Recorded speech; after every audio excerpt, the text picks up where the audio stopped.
ज्ञानानं, कीर्तीनं, धनानं, मानानं, या सगळ्या गोष्टीनं लहान असूनही आपण सर्वांनी मला इथं उभं राहण्याची संधी दिली, त्याबद्दल सर्वप्रथम रायगड नगरवासियांकडून आणि विशेष करून आमचे मित्र परमार्थ स्नेही आमचे तनपुरे महाराज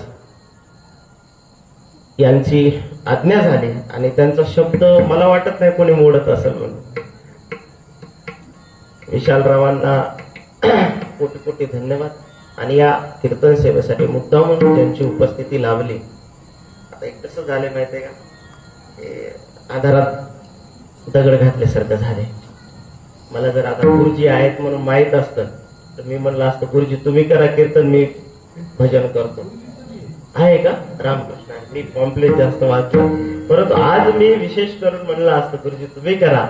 दोनदा हो द्या, कारण गुरुजीचा अधिकार मोठा आहे आणि गुरुजीची साधना मोठी आहे. गुरुजींच्या पुढे आपण कीर्तन करणं म्हणजे थोडं आहे. रामकृष्ण हरी. परंतु नंतर आता सगळं झाल्यावर गुरुजीचं दर्शन झालं, पण आता म्हटलं चला सेवके करावे सांगितले काम, स्वामीचा तो धर्म स्वामी जाणे, या न्यायाप्रमाणे गुरुजी उपस्थित आहेत. आमचे काठोडे दादा आले होते, परत कशाला गेले हार्मोनियम आणायला. काय असतंय आपल्याचा कळवळाच येते.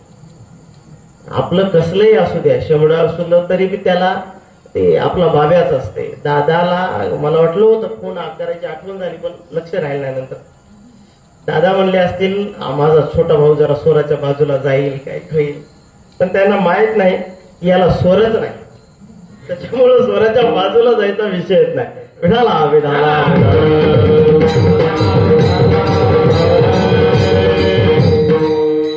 अभंग एकनाथ महाराजांचा. महाराज आजच्या अभंगामध्ये संतांची महती सांगतात. आप तुम्हा सर्व सज्जन मंडळींना जे आधी करून समाज जो खचलेला आहे, खंगलेला आहे, ज्यांना ईश्वर प्राप्तीचा लवलेशही माहीत नाही, अशा समाजाला ईश्वर प्राप्तीचं साधन माहिती करून देण्यासाठी आजच्या अभंगाची रचना केलेली असावी.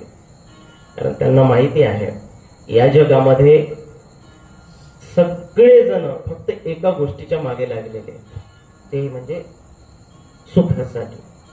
प्रत्येकाची धावपळ, प्रत्येकाची धडपड, प्रत्येक जण परेशान आहे, किंवा प्रत्येक जणाला फक्त एकच गोष्ट पाहिजे, ते म्हणजे सुख. मग आपलं पाऊल टाकणं हे सुद्धा सुखासाठी आहे.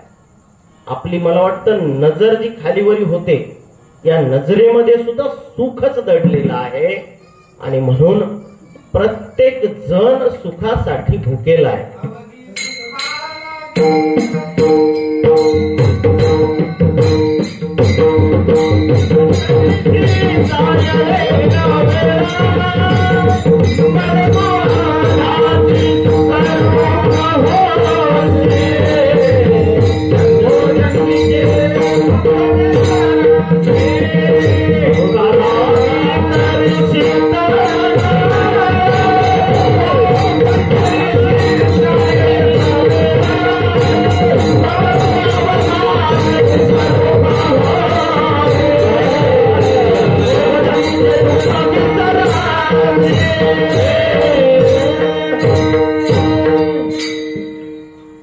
सुखा लागेशी करी तळमळ, तरी तू पंढरीशी जाय एक वेळ, मग तू अवघाची सुखरूप होशी आणि जन्मोजन्मीचे दुःख विसरशील. त्याच्यामागे तुम्हाला जर सुखाची प्राप्ती करायची असेल तर महाराज म्हणतात तुम्हाला पंढरपूरला जावं लागेल.